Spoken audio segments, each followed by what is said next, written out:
കഴിഞ്ഞ ദിവസം കശ്മീരിൽ കണ്ടത് ഒരിക്കലും നമുക്ക് മറക്കാൻ കഴിയാത്ത കാര്യങ്ങളാണ്. 28 ടൂറിസ്റ്റുകളുടെ ജീവനാണ് തീവ്രവാദികൾ ഇല്ലാതാക്കിയത്. ഇതിന് ഉചിതമായ മറുപടി ഇന്ത്യ നൽകും എന്ന് തന്നെയാണ് ഇന്ത്യ വ്യക്തമാക്കുന്നത്. ഒരു ദാക്ഷിണ്യവും ഇല്ലാത്ത മറുപടി ആയിരിക്കും നൽകുന്നത് എന്നുള്ളതും ഉറപ്പാണ്. പക്ഷേ അതിലൊക്കെ നമ്മൾ അത്ഭുതപ്പെടുത്തുന്നത് എല്ലാ രാജ്യങ്ങളും ഇന്ത്യക്കൊപ്പം നിൽക്കുന്ന ഒരു കാഴ്ചയാണ്. ഇതറിഞ്ഞ ഉടൻ തന്നെ ലോക നേതാക്കൾ ഇന്ത്യയെ വിളിക്കുന്നു, ഇന്ത്യക്ക് ഒപ്പമുണ്ട്, ധൈര്യമായി മുന്നോട്ട് പോകൂ എന്ന് പറയുന്നു. എന്താണ് നമ്മൾ ഇതിലൂടെ മനസ്സിലാക്കേണ്ടത്? ലോകം ഇന്ന് നേരിടുന്ന ഏറ്റവും വലിയ പ്രതിസന്ധി എന്ന് പറയുന്നത് ഇസ്ലാമിക ഭീകരവാദമാണ്. നമുക്ക് ഏത് രാജ്യങ്ങളായിട്ട് നോക്കാം. ഇപ്പോൾ അമേരിക്ക വലിയ തോതിൽ ആളുകളെ ഡിപ്പോർട്ട് ചെയ്യാൻ പോവാണ്. അതിന് പറയുന്ന കാര്യം ഇസ്ലാമിക ഭീകരവാദം അമേരിക്കയിൽ അനുവദിക്കില്ല എന്നുള്ള വാദം ഉയർത്തിപ്പിടിച്ചാണ് ട്രംപ് ഈ നിലപാടെടുക്കുന്നത്. അതുമായി ബന്ധപ്പെട്ട് നിരവധി കേസുകളും വലിയ വിവാദങ്ങളൊക്കെ അമേരിക്ക നടക്കുകയാണ്. ഇപ്പോൾ ഇസ്രയേൽ ലോകത്തിലെ ഏറ്റവും ചെറിയ രാജ്യങ്ങളിലൊന്നാണ്, എന്നാൽ ഏറ്റവും വലിയ രാജ്യങ്ങളിലൊന്നാണ് അല്ലേ. ശക്തി കൊണ്ട്, ഇടപെടലുകൾ കൊണ്ട്, നിലപാടുകൾ കൊണ്ട് ലോകത്തെ ഏറ്റവും തനതും വേറിട്ടതുമായ നിലപാടെടുത്ത് ആരെയും കൂസാതെ തങ്ങൾക്ക് ഹിതകരമല്ലാത്ത നിലപാട് ആരെടുത്താലും അവരോട് ഗുഡ് ബൈ പറയാൻ ഒരു മടിയും കാണിക്കാത്ത രാജ്യമാണ് ഇസ്രയേൽ. അതിപ്പോൾ അമേരിക്കയാണെങ്കിൽ പോലും ഇപ്പോൾ കഴിഞ്ഞ ദിവസം ഒരു സംഭവം ഉണ്ടായി. വെസ്റ്റ് ബാങ്കിൽ സന്ദർശനത്തിന് വേണ്ടി 27 ഫ്രഞ്ച് എംപിമാർ, അതവിടുത്തെ ഗ്രീൻസ് പാർട്ടിയുടെയും കമ്മ്യൂണിസ്റ്റ് പാർട്ടിയുടെയും എംപിമാർ ഇസ്രയേലിലേക്ക് വരാൻ വേണ്ടി എയർപോർട്ടിൽ വന്നു.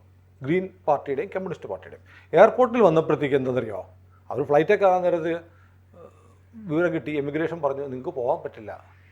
എന്താ കാര്യം? നിങ്ങളുടെ വിസ ക്യാൻസൽ ചെയ്തിരിക്കുന്നു. കാരണം എന്താണെന്നറിയോ, നെതന്യാഹുവിൻ്റെ രാജ്യത്തേക്ക് ഫ്രാൻസിലെ എംപിമാർ വരാനിരിക്കുന്ന അതേ സമയത്ത് തന്നെ ഇമ്മാനുവൽ മാക്രോൺ ഈ എംപിമാർ ഇസ്രയേലിലേക്ക് വരാനിരിക്കുന്ന അതേ സമയത്ത് തന്നെ ഇസ്രയേലിനെതിരെ ഒരു സ്റ്റേറ്റ്മെൻറ്റ് നടത്തി എന്ന പേരിലാണ് 27 എംപിമാർക്കും ഇസ്രയേലിൻ്റെ മണ്ണിൽ കാലുകുത്താനും ഗസയിലും വെസ്റ്റ് ബാങ്കിലും പോകാനുമുള്ള വിസ ക്യാൻസൽ ചെയ്യുന്നതായിട്ട് നെതന്യാഹു പ്രഖ്യാപിച്ചത്. ഇതേപോലെ തന്നെ യുദ്ധം കൊടുമ്പിരിക്കൊണ്ടിരിക്കുന്ന സമയത്ത് നെതന്യാഹുവും ബൈഡനും തമ്മിൽ മിണ്ടാതായി. കടുത്ത ശത്രുതയായി അവർ പരസ്പരം ടെലഫോണിൽ പോലും സംസാരിക്കാത്ത തരത്തിലേക്ക് ആ ബന്ധം വല്ലാതെ വഷളായതായി ലോകമാധ്യമങ്ങൾ റിപ്പോർട്ട് ചെയ്തു. ഒടുവിൽ ബൈഡൻ തന്നെ മുൻകൈ എടുത്ത് നെതന്യാഹുവിനെ 1 മണിക്കൂറോളം ഫോണിൽ സംസാരിച്ചതിന് ശേഷമാണ് ആ ഒരു ബന്ധം നോർമലൈസ് ചെയ്തത്. അതായത് ഇസ്രായേൽ എടുക്കുന്ന നിലപാട്, ഞങ്ങൾക്ക് ഹിതകരമല്ലാത്ത കാര്യം അമേരിക്ക എടുത്താൽ പോലും ഞങ്ങൾ അവരോട് ഗുഡ് ബൈ പറയും. അതാണ് കാരണം. ഭീകരത എന്ന് പറയുന്നത്, തീവ്രവാദ ആക്രമണം എന്ന് പറയുന്നത് നിരന്തരം അനുഭവിച്ചു കൊണ്ടിരിക്കുന്ന ഒരു രാജ്യമാണ്. ഇതാണ് ഇസ്രയേലുമായി ഇന്ത്യക്കുള്ള സമാനത. 2 രാജ്യങ്ങളും നേരിടുന്ന അടിസ്ഥാന പ്രശ്നം എന്ന് പറഞ്ഞാൽ ഇസ്ലാമിക ടെററിസ്റ്റുകളുടെ, ജിഹാദികളുടെ ആക്രമണം 2 രാജ്യങ്ങളിലും ഉണ്ടാകുന്നുണ്ട്. ഇപ്പോൾ നമ്മളിപ്പോൾ ശ്രദ്ധിക്കേണ്ട ഒരു കാര്യം, ഈ കാശ്മീരിൽ ഭീകര ആക്രമണം ഉണ്ടായതിന് തൊട്ടു പിന്നാലെ ഇന്ത്യക്ക് വന്ന പ്രധാനപ്പെട്ട 3 കോളുകൾ. ഒന്ന്, ഏറ്റവും ആദ്യം വിളിച്ചത് റഷ്യൻ പ്രസിഡന്റ് പുടിനാണ്. പുടിൻ പറഞ്ഞു എന്ത് വേണം എന്ന് പറഞ്ഞാൽ എല്ലാത്തിനും ഞങ്ങൾ കൂടെയുണ്ട് എന്ന് പറഞ്ഞു. അമേരിക്കൻ പ്രസിഡന്റ് ട്രംപും ഈ തരത്തിൽ ഭയാനകമായ, അപലപനീയമായ ക്രൂരകൃത്യമാണ് എന്ന് പറഞ്ഞ് അപലപിച്ചു. പക്ഷേ അതിനെ തുടർന്ന് അതിനേക്കാളും നമുക്ക് സ്നേഹവായ്പോടെ കരുതാവുന്ന ഒരു വിളി വന്നത് ബെഞ്ചമിൻ നെതന്യാഹുവിൻ്റെയാണ്. നെതന്യാഹു ഈ സംഭവം അറിഞ്ഞപ്പോൾ തന്നെ സൗദിയിലുണ്ടായിരുന്ന നരേന്ദ്രമോദിയെ നേരിട്ട് വിളിക്കുകയും ഇസ്രയേലിൻ്റെ സകലവിധ പിന്തുണയും ഇന്ത്യക്ക് ഉറപ്പ് നൽകുകയും ചെയ്തു. നമ്മൾ ആലോചിക്കേണ്ട കാര്യം, കാർഗിൽ വാർ നടക്കുമ്പോൾ ഇന്ത്യക്ക് മലമുകളിലിരിക്കുന്ന പാകിസ്ഥാൻ പട്ടാളക്കാരെ കീഴ്പ്പെടുത്താൻ വേണ്ടി GPS സൗകര്യമാണായിരുന്നു. GPS എന്ന് പറയുന്നത് നമ്മുടെയൊക്കെ ഫോണിലൊക്കെ ഉണ്ട്. അത് GPS-ൻ്റെ ഏറ്റവും ലോവസ്റ്റ് വെർഷനാണ്. GPS-ൻ്റെ അഡ്വാൻസ്ഡ് വെർഷൻ എന്ന് പറയുന്നത് അമേരിക്ക സൈനിക ആവശ്യത്തിന് വേണ്ടി ഉണ്ടാക്കിയെടുത്തൊരു സംവിധാനമാണ് GPS. അതിൻ്റെ ലോവസ്റ്റ് വെർഷൻ പബ്ലിക്കിന് വേണ്ടി, ഒരു പോപ്പുലാരിറ്റിക്ക് വേണ്ടി കൊടുക്കുന്നുവെങ്കിലും വളരെ ആക്യുറേറ്റ് ആയിട്ട് ഒരടി വ്യത്യാസം വരെയുള്ള കാഴ്ചകൾ ലഭ്യമാക്കാൻ കഴിയുന്ന ആധുനികമായ GPS സംവിധാനം അമേരിക്കൻ സൈന്യം ഉപയോഗിക്കുന്നുണ്ട്. ഈ GPS സംവിധാനം നമുക്ക് കിട്ടിയാൽ മലകളുടെ മുകളിൽ, ടൈഗർ ഹില്ലിലും ദ്രാസിലും ഒക്കെ മലയുടെ മുകളിലിരിക്കുന്ന, കാർഗിൽ മലകളുടെ മുകളിലിരിക്കുന്ന പാകിസ്ഥാനി പട്ടാളക്കാരെ ട്രേസ് ചെയ്യാൻ വേണ്ടിയിട്ട് നമുക്ക് കഴിയുമായിരുന്നു. നമ്മളത് അമേരിക്കയോട് ചോദിച്ചപ്പോൾ അമേരിക്ക നമുക്ക് തരാതിരിക്കുകയും പകരം ഇസ്രയേൽ അവരുടെ ബദൽ സംവിധാനം നമുക്ക് തന്നിട്ടാണ് ആ യുദ്ധത്തിൽ, കാർഗിൽ യുദ്ധത്തിൽ വാജ്പേയിയുടെ കാലത്ത്, വാജ്പേയിയാണെന്ന് പ്രധാനമന്ത്രി, നമ്മൾ യുദ്ധം ജയിച്ചത്. അങ്ങനെ ഇസ്രയേലും ഇന്ത്യയുമായി വളരെ ദൃഢമായൊരു ബന്ധമുണ്ട്. ഇത്തവണ ഈ ഗാസ യുദ്ധം നടക്കുമ്പോൾ ബൈഡനുമായിട്ടുള്ള ഈ കെർവ് നിലനിൽക്കെ റാഫേൽ ഇസ്രയേൽ ആക്രമണം നടത്തുന്ന സന്ദർഭത്തിൽ അമേരിക്ക നിർണായകമായ ബങ്കർ ബസ്റ്റർ ബോംബുകൾ ഉൾപ്പെടെയുള്ള ആയുധങ്ങൾ ഇസ്രയേലിന് കൊടുത്തില്ല. കൊടുക്കാത്തതുകൊണ്ട് റഫ ആക്രമണം പരാജയപ്പെടുന്ന തരത്തിലേക്ക് എത്തുകയും റഫേലും ഖാൻ യൂണിസിലും നടന്ന ആക്രമണങ്ങളുമായിട്ട് മുന്നോട്ട് പോകാൻ കഴിയാതെ ഇസ്രയേൽ വിഷമിച്ചപ്പോൾ ഇന്ത്യയാണ് ഭൂമി തുരന്ന്, ഓർക്കുന്നില്ലേ ലെബനോണിൽ നസറല്ലയെ കൊലപ്പെടുത്തിയതുപോലെയുള്ള ഭൂമി തുരന്ന് അടിയിലേക്ക് പോയി പൊട്ടിത്തെറിക്കാൻ കഴിയുന്ന ബങ്കർ ബസ്റ്റർ ബോംബുകൾ ഇന്ത്യയാണ് കൊടുത്തതെന്ന് ഇന്ത്യയിലെ ഇസ്രയേലി അംബാസഡർ കഴിഞ്ഞ മാസം പറഞ്ഞത്. അപ്പോൾ നിർണായക ഘട്ടത്തിൽ അങ്ങോട്ടും ഇങ്ങോട്ടും സഹായിക്കുന്ന രാജ്യങ്ങളാണ് ഇസ്രയേലും ഇന്ത്യയും. ഇന്ത്യയോട് ആരെങ്കിലും യുദ്ധം ചെയ്താൽ ഞങ്ങളോടും കൂടി യുദ്ധം ചെയ്യേണ്ടി വരും എന്ന് പറഞ്ഞ ഏക രാജ്യം ലോകത്ത് ഇസ്രയേലാണ്. ആ ഇസ്രയേലാണ് നരേന്ദ്രമോദിയെ വിളിച്ചിട്ട് എന്താ വേണ്ടതെന്ന് വെച്ചാൽ തീരുമാനിച്ചോ, ഞങ്ങൾ കൂടെയുണ്ട് എന്ന് പറഞ്ഞു. നമുക്കറിയാം പാകിസ്ഥാനിൽ കഹൂട്ട എന്ന് പറയുന്ന ഒരു ന്യൂക്ലിയർ റിയാക്ടറുണ്ട്. ഇത് കഹൂട്ട ന്യൂക്ലിയർ റിയാക്ടർ ആണവ കേന്ദ്രം പാകിസ്ഥാൻ നിർമ്മിച്ചു കൊണ്ടിരിക്കുന്ന സമയത്ത് അന്നത്തെ ഇസ്രയേൽ അന്നത്തെ ഇന്ത്യൻ പ്രധാനമന്ത്രിയായിരുന്ന മൊറാർജി ദേശായിയെ വിളിച്ചിട്ട് പറഞ്ഞു, അവർ ഒരു ആണവ റിയാക്ടർ ഉണ്ടാക്കിക്കൊണ്ടിരിക്കുകയാണ്, നിങ്ങളൊരു കാര്യം ചെയ്യുക, ഞങ്ങൾ വന്ന് അടിച്ച് തകർത്തോളാം, അത് നിങ്ങൾക്കാണ് ഇമ്മീഡിയറ്റ് ഫ്യൂച്ചറിൽ ഭീഷണിയാവാൻ പോകുന്നത്, അതുകൊണ്ടൊരു കാര്യം ചെയ്യൂ, ഞങ്ങളത് വന്ന് തകർക്കാം, നിങ്ങളൊരൊറ്റ കാര്യം ചെയ്താൽ മതി, ഞങ്ങളുടെ ഫൈറ്റർ ജെറ്റ്സിന് ഇന്ത്യയിൽ നിന്ന് റീഫ്യൂൽ ചെയ്യാൻ തിരിച്ചു പോകാനുള്ള എണ്ണ അടിച്ചു കൊടുത്താൽ മതി എന്ന് പറഞ്ഞു. അങ്ങനെ ആയിരുന്നെങ്കിൽ അന്ന് ഇന്ത്യ അതിന് സമ്മതിച്ചിരുന്നെങ്കിൽ കഹൂട്ട ന്യൂക്ലിയർ സ്റ്റേഷൻ പാകിസ്ഥാനിൽ ഉണ്ടാവത്തില്ലായിരുന്നു, പാകിസ്ഥാൻ ആണവശക്തിയാവത്തില്ലായിരുന്നു. പക്ഷേ അന്ന് ഇന്ത്യയുടെ ഭരണസാരഥ്യം വഹിച്ചവർക്ക് അതിന് മാത്രമുള്ള ഇച്ഛാശക്തിയോ ധൈര്യമോ ആർജവവും ഇല്ലാത്തതുകൊണ്ട് അത് നടന്നില്ല.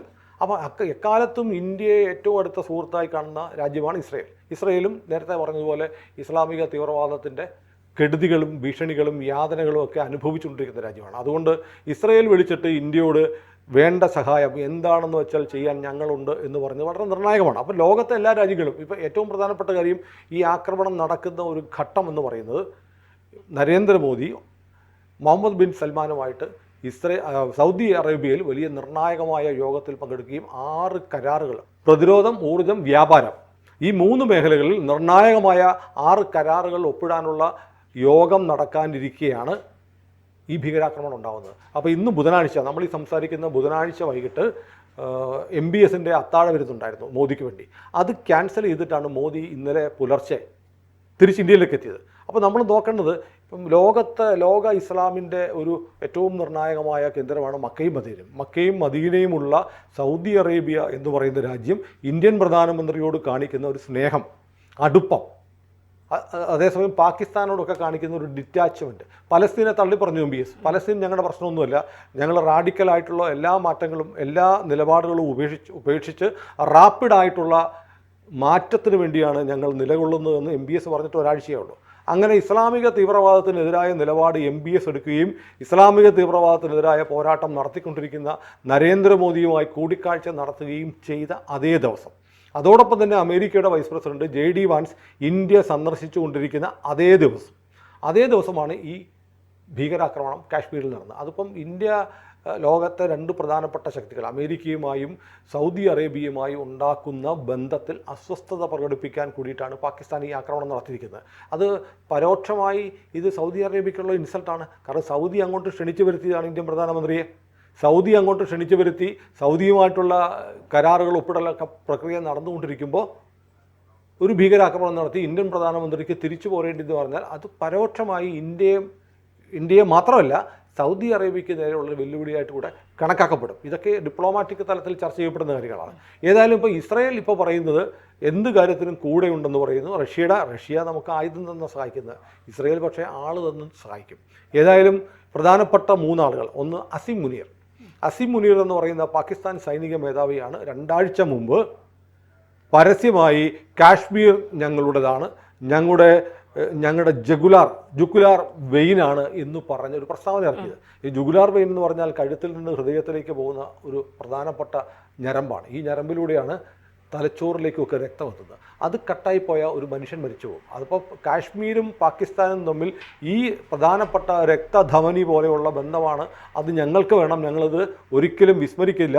പാകിസ്ഥാൻ ജനങ്ങളുടെ പിന്തുണ കാശ്മീരികൾക്കാണ് എന്ന് പരസ്യമായി പാകിസ്ഥാൻ്റെ ജനറൽ പറഞ്ഞത് അസ്വാഭാവികമായ കാര്യമാണ്. അതോടൊപ്പം തന്നെ വളരെ ശ്രദ്ധേയമായ ഒരു കാര്യം ഉണ്ടായിരുന്നു. ഏപ്രിൽ 18 അബു മൂസ എന്ന് പറയുന്ന ലഷ്കർ ഭീകര നേതാവ് പാകിസ്ഥാനിൽ വെച്ച് റാവൽകോട്ടിൽ വെച്ച് ഒരു പ്രസംഗം നടത്തി. ആ പ്രസംഗത്തിൽ പറഞ്ഞ എങ്ങനെയാണ്, ഞങ്ങൾ കാശ്മീരിലെ ജിഹാദ് തുടരും, കാശ്മീരിൽ വീണ്ടും തോക്കുകൾ ഗർജിക്കാൻ പോവുകയാണ്. അവിടെ ആളുകളുടെ തല ഞങ്ങൾ വെട്ടും. ഇന്ത്യ പ്രാദേശികമായി പുറത്തു നിന്നുള്ള ആളുകളെ കൊണ്ടുവന്ന് കാശ്മീരിൽ വലിയ തോതിൽ താമസിപ്പിച്ച് കാശ്മീരിൻ്റെ ജനസംഖ്യ മാറ്റുകയാണ്. കാശ്മീർ മുസ്ലിങ്ങളുടെ രാജ്യമാണ്, അത് പാകിസ്ഥാൻ്റെയാണ്. അതുകൊണ്ട് വെടിയുണ്ടകൾ കൊണ്ടും ജിഹാദ് കൊണ്ടും ഞങ്ങൾ മറുപടി കൊടുക്കാൻ പോവുകയെന്ന് പ്രസംഗിച്ചത് കഴിഞ്ഞ 18-ാം തീയതിയാണ്. 18 കഴിഞ്ഞിട്ട് ഇന്നിപ്പോൾ 5 ദിവസം കഴിഞ്ഞപ്പോൾ കാശ്മീരിൽ ഭീകരാക്രമണം നടന്നു.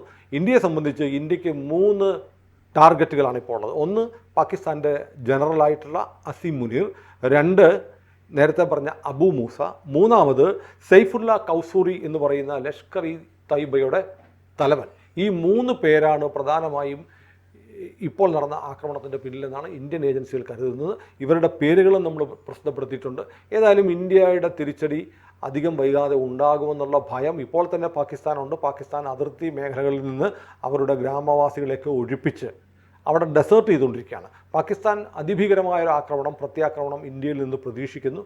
ഇന്ത്യയിൽ മോദിയെ സംബന്ധിച്ചിടത്തോളം മോദി സർക്കാരിന് ഈ ഒരുപാട് കാലം 370 എടുത്തു കളഞ്ഞതിന് ശേഷം പാകിസ്ഥാൻ്റെ അവകാശവാദങ്ങളെയൊക്കെ ഖണ്ഡിച്ചുകൊണ്ട് കാശ്മീരിൽ നിരന്തരം സമാധാനമാണ് എന്ന് ഉറപ്പിച്ചുകൊണ്ടിരിക്കുകയാണ്. കഴിഞ്ഞ വർഷം 2024 2.9 മില്യൺ ടൂറിസ്റ്റുകളാണ് കാശ്മീരിൽ വന്നത്. അപ്പം ഇന്ത്യക്ക് ഏറ്റവും പ്രധാനപ്പെട്ട ഒരു അട്രാക്റ്റീവ് ഫാക്ടറായി ലോകത്തിന് മുന്നിൽ എടുത്തു കാണിക്കാൻ കഴിയുന്ന തരത്തിലേക്ക് കാശ്മീരിനെ മാറ്റിയിട്ടുണ്ടായിരുന്നു. ആ കാശ്മീർ വീണ്ടും സംഘർഷ മേഖലയാണ് എന്ന് വരുത്തി തീർക്കാൻ പാകിസ്ഥാൻ ശ്രമിച്ചാൽ അതിനോട് പൊറുക്കാൻ മോദി സർക്കാരിന് കഴിയില്ല. ഇന്ത്യ തിരിച്ചടി ഉറപ്പായും കൊടുക്കും. ആ തിരിച്ചടി എപ്പോഴാണ്, എവിടെയാണ് എന്നുള്ളത് നേരവും തീയതിയും മാത്രം കുറിച്ചാൽ മതി. അതിന് ഇസ്രായേലിൻ്റെ പിന്തുണ ഉണ്ടാകുമെന്നുള്ളത് ഉറപ്പായി കഴിഞ്ഞു.